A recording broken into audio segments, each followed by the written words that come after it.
അതിന്റെ പുറകെ വരുന്ന കേസൊക്കെ ഞാൻ നോക്കിക്കോളാം. നന്ദേട്ടാ, നിയമപ്രകാരമായി സ്നേഹ ധനുഷിന്റെ ഭാര്യയായി കഴിഞ്ഞു. ഇനിയും എത്രയൊക്കെ തിരിച്ചു വിളിച്ചാലും അവള് അവന്റെ ഒപ്പം നിൽക്കൂ. ഇനിയും നമുക്കതിലൊന്നും ചെയ്യാൻ കഴിയില്ല. അങ്ങനെ എന്തെങ്കിലും ചെയ്താൽ തന്നെ നമ്മൾ കുറ്റക്കാരാവുള്ളൂ. പിന്നെ എന്ത് വേണമെന്ന് അർച്ചന പറയുന്നത്? ഇതൊക്കെ കണ്ടു കേട്ടും മിണ്ടാതിരിക്കണോ?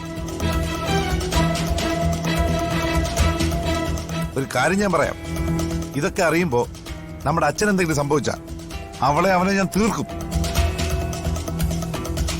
അത്രയ്ക്ക് ദ്രോഹ അവിടെ ഇപ്പൊ കാണിച്ചത്. കളഞ്ഞേക്കേട്ടാ, ഇങ്ങനെ ഒരുത്തി കൂടെ പുറപ്പായിട്ട് ഇല്ലെന്ന് കരുതിയാ മതി. ശരി, വീടിന്റെ 7 അയലത്ത് പോലും രണ്ടിനെയും അടുപ്പിക്കരുത്.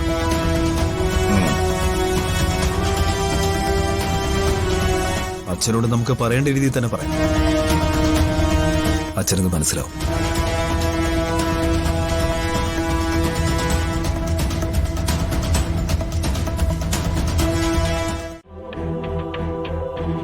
അവിടെ എന്തെങ്കിലും പ്രശ്നമുണ്ടോ? അവിടെയും ചില പ്രശ്നങ്ങളുണ്ട്. ഇപ്പൊ നമുക്ക് അങ്ങോട്ട് പോകാൻ പറ്റില്ല. അപ്പൊ പിന്നെ നമ്മൾ താമസിക്കുന്ന സ്ഥലം തന്നെ നല്ലത്. സൗകര്യങ്ങളൊക്കെ കുറവാണ്, പക്ഷേ ചില ചില്ലറ ഒരുക്കങ്ങളൊക്കെ നടത്തിയ നല്ല ഒന്നാന്തര ഒരു മണിയറ ഞാൻ ഒരുക്കി തരാം. അത് മതി ധനുഷ്, എനിക്കധിക സൗകര്യങ്ങളൊന്നും വേണ്ട. എത്ര ചെറിയ സാഹചര്യത്തിലും ഞാൻ അഡ്ജസ്റ്റ് ചെയ്ത് ജീവിച്ചോളാം. എവിടെയായാലും ധനുഷിന്റെ ഒപ്പം എനിക്ക് സന്തോഷം തന്നെയാ. എന്തു പറ്റി ധനുഷ്? ഇത്രയും കഷ്ടപ്പെട്ട് കല്യാണം കഴിച്ചിട്ട് ഇപ്പൊ വേണ്ടായിരുന്നു എന്ന് തോന്നുന്നുണ്ടോ? സ്നേഹ, നീ എന്റെ ജീവിതത്തിലേക്ക് വന്നതിനേക്കാളും വലിയ സന്തോഷം ഇനി എന്റെ ജീവിതത്തിൽ വരാനില്ല. പക്ഷെ നമ്മുടെ സന്തോഷം മാത്രം നോക്കിയാൽ മതിയോ? ഇത്രയും പ്രശ്നങ്ങളുണ്ടാക്കി കല്യാണം കഴിച്ചു നമ്മള്. നിന്റെ ആങ്ങളമാരും അർച്ചനടുത്തി ഒക്കെ വന്ന് ബഹളം ഉണ്ടാക്കി.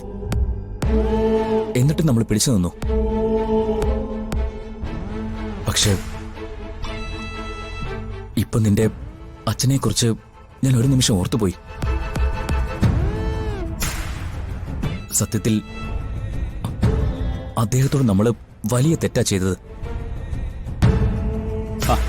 ഇനിയിപ്പോ അതൊന്നും പറഞ്ഞിട്ട് കാര്യമില്ല. എല്ലാം അറിഞ്ഞുകൊണ്ട് തന്നെയല്ലേ ഇതൊക്കെ ചെയ്തത്. പക്ഷേ ചെയ്ത തെറ്റ് തിരുത്തണമെന്ന് എനിക്കിപ്പോ തോന്നുന്നു. എങ്ങനെ? ആരൊക്കെ എന്തൊക്കെ പറഞ്ഞാലും നിന്റെ അച്ഛന് നിന്നോടുള്ള സ്നേഹം എത്ര വലുതാണെന്ന് എനിക്ക് വളരെ വ്യക്തമായിട്ട് അറിയാം. നീ ഇറങ്ങിപ്പോരുന്നതോടെ അച്ഛൻ തളർന്നു വീണ് കാണും. വിഷമിക്കണ്ട, നമുക്ക് അച്ഛനെ പോയി കാണാം. ചെയ്ത തെറ്റിനൊക്കെ മാപ്പ് ചോദിക്കാം. അച്ഛന്റെ അനുഗ്രഹം വാങ്ങിക്കണം. നമുക്ക് നെല്ലിശ്ശേരിയിലേക്ക് പോവാം. വേണ്ട ധനുഷ്, അവിടെ ആരും നമ്മളെ കയറ്റില്ല. ധനുഷിനെ അവർ തല്ലിക്കൊല്ലും. ഇപ്പൊ ധനുഷിന്റെ ഭർത്താവാ. എന്റെ കൺമുന്നിൽ വെച്ച് ധനുഷിന് അവരെന്തെങ്കിലും ചെയ്ത എനിക്കത് സഹിക്കില്ല. അതൊന്നും സാരമില്ല. അതിനേക്കാളൊക്കെ നമുക്കിപ്പോ വലുത് നിന്റെ അച്ഛന്റെ ആരോഗ്യമാണ്. നമ്മൾ കാരണം അച്ഛൻ ഒരാപത്ത് സംഭവിച്ചുകൂടാ. നീ തിരിച്ചു ചെല്ലണമെന്ന് അച്ഛൻ ഒരുപക്ഷെ ആഗ്രഹിക്കുന്നുണ്ടെങ്കിലോ? ധനുഷ് പറഞ്ഞതാണ് ശരി. വെല്ലുവിളിച്ചവന്മാരുടെ മുന്നിലേക്ക് സ്നേഹയുടെ കൈയും പിടിച്ച് കയറി ചെല്ലുക എന്ന് പറഞ്ഞാൽ അത് ഒരു മാസ് ഐറ്റം തന്നെയായിരിക്കും. എനിക്കാരോടും വാശിയൊന്നും ഇല്ല മൂർത്തി. പക്ഷെ എനിക്ക് വാശിയുണ്ട്. അത് അച്ഛനോടല്ല, എന്റെ ഏട്ടന്മാരോടുമല്ല. പിന്നെ ആരോട്? പിന്നെയുണ്ടല്ലോ അവിടെ ആളുകള്. നെല്ലിശ്ശേരിയുടെ സർവാധികാരികളായി സ്വയം വിചാരിക്കുന്നവർ. അർച്ചനയുടെ കാര്യം തന്നെയാണ് ഞാൻ ഉദ്ദേശിച്ചത്. അവരെ ആരെയും കുറ്റം പറഞ്ഞിട്ട് കാര്യമില്ല. എന്നെപ്പോലൊരു ദുഷ്ടനെ അവർ എതിർക്കുന്നത് തന്റെ നന്മയ്ക്ക് വേണ്ടിയാ. ധനുഷ് ദുഷ്ടനാണോ അല്ലയോ എന്ന് ഞാനല്ലേ തീരുമാനിക്കേണ്ടേ? എന്റെ ഭർത്താവാകാൻ എന്തുകൊണ്ട് യോഗ്യതയുള്ള ആളാ ധനുഷ്? ധനുഷിന്റെ കൈയും പിടിച്ച് എനിക്ക് നെല്ലിശ്ശേരിയുടെ പടി കയറി ചെല്ലണം. എന്റെ ആഗ്രഹം ഞാൻ സാധിച്ചത് അവരുടെ മുമ്പിൽ എനിക്ക് കാണിച്ചു കൊടുക്കണം.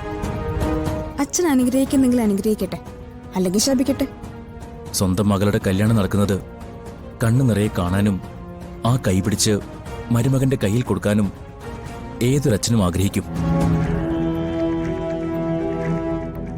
സഹോദരി സുമംഗലിയാകുന്നത് കാണാൻ ഏറ്റവും കൂടുതൽ ആഗ്രഹിക്കുന്നത് അവളുടെ സഹോദരന്മാർ തന്നെയല്ലേ? പക്ഷേ അതിനൊന്നുമുള്ളൊരവസരം നമ്മൾ അവർക്ക് കൊടുത്തിട്ടില്ല. സാഹചര്യങ്ങൾ കൊണ്ട് ഇങ്ങനെയൊക്കെ സംഭവിച്ചു. അവർ നമ്മൾ എന്തൊക്കെ ചെയ്താലും അവര് നിന്റെ അച്ഛനും സഹോദരങ്ങളുമാണ്. രണ്ട് തല്ല് കിട്ടിയാലും കുഴപ്പമില്ല. പ്രശ്നങ്ങളെല്ലാം ഇതോടെ തീരുമെങ്കിൽ അത് തന്നെയാ നല്ലത്. ധനുഷ് പറഞ്ഞതാ ശരി. നമുക്ക് അച്ഛനെ കാണണം, അനുഗ്രഹം വാങ്ങിക്കണം. പിന്നെ അർച്ചനയുടെ മുമ്പിൽ എനിക്ക് നിവർന്ന് നിൽക്കണം.